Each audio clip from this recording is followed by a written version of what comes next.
ദുബായിൽ അപകടകരമായ രീതിയിൽ ഈ സ്കൂട്ടറുകൾ ഓടിക്കുകയും അഭ്യാസങ്ങൾ നടത്തുകയും ചെയ്തവരെ അറസ്റ്റ് ചെയ്യുകയും വാഹനങ്ങൾ പിടിച്ചെടുക്കുകയും ചെയ്തു. കൈറ്റ് ബീച്ചിലെ സ്പോർട്സ് ട്രാക്കിൽ അപകടകരമായ രീതിയിൽ സ്റ്റണ്ട് നടത്തിയ 90 ഈ സ്കൂട്ടർ യാത്രക്കാരാണ് പിടിയിലായത്.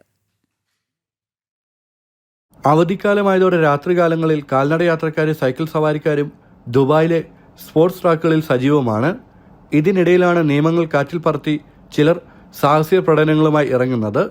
ഈ സ്കൂട്ടറുകളുടെ ദുരുപയോഗം കാരണം ഈ വർഷം ആദ്യ 5 മാസത്തിനിടെ മാത്രം 13 ജീവനുകളാണ് ദുബായ് നിരത്തുകളിൽ പൊലിഞ്ഞത്. കഴിഞ്ഞ വർഷത്തെ കണക്കുകൾ പരിശോധിക്കുമ്പോൾ 254 അപകടങ്ങളിലായി 10 പേർ മരിക്കുകയും 259 പേർക്ക് പരിക്കേൽക്കുകയും ചെയ്തിട്ടുണ്ട്. ഈ സാഹചര്യത്തിൽ അപകടകരമായ രീതിയിൽ ഈ സ്കൂട്ടർ ഓടിച്ച 90 പേരെ ദുബായ് പോലീസ് അറസ്റ്റ് ചെയ്തു. മുഴുവൻ ഈ സ്കൂട്ടറുകളും പിടിച്ചെടുത്തതിനൊപ്പം നിയമലംഘകർക്ക് കനത്ത പിഴയും ചുമത്തി. വാഹനങ്ങൾ വിട്ടുകിട്ടാൻ വേറെയും പിഴ അടയ്ക്കേണ്ടി വരും. അപകടങ്ങൾ തടയുന്നതിനും പൊതുവിനോദ മേഖലകൾ ഉപയോഗിക്കുന്നവരുടെ സുരക്ഷ ഉറപ്പാക്കുന്നതിനും ഗതാഗത സുരക്ഷാ നിയമങ്ങൾ പാലിക്കണമെന്ന് പോലീസ് പൊതുജനങ്ങളോട് ആവശ്യപ്പെട്ടു.